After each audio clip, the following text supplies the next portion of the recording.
Isang di panglangit ni Armando V. Hernandez. Ako'y piniit na linsil na puno hanggang palibas sa diwa ko'y pilit. Kataway ay mayropok, ani ay pagsuko, lamdamin na supi, ani ay pagsupi. Kinulong ako sa malupitang bato, bakal, panglo, balisa na may bantay. Lubos akong tinawag ng bagong daigdig at nilihay kahit buhay may patay. Sa munting dungawan, tinig abot malas ay isang dipang langit na puno ng luha, maramot ng bilang puso may sugat, watawat ng aking pangaraniwa.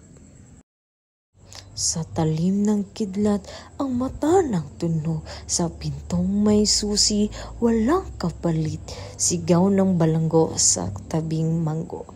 Aking ang tungal ng hayop sa yabi. Ang hayop tilay isang kinakalagad ng pagdugo. Ang bagong magdamag ay kulambo ang luksa ng kabaong waring lungga ng bilanggo. Kung minsa'y madaan ang payak na yabang, kunwari ng kadena ang kumakalanding sa puntlang araw, silid binilad, sang libong anino niniwala ng dilim. Kung minsa'y gabi, bilang nakalutang, sodyat may takas at asod na puno. Kung minsa'y tumangkis ang lumang binikaw, sa binayang maud may kinaharanghago. At ito ang tanging daigdig ko ngayon. Binaburo ang mantay nilibing ng buhay. 10, 20 at lahat ng taon ng bagong buhay ko'y dito napipital. Ngunit yari diway walang takot, hirap at bantis pa rin ito ang aking puso.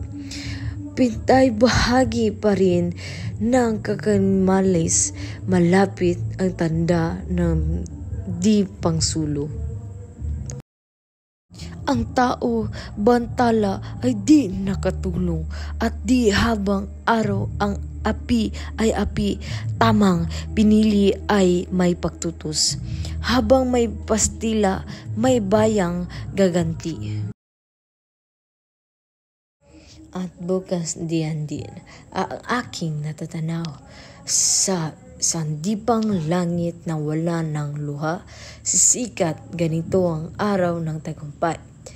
Lahi sa salubong, ako sa paglaya.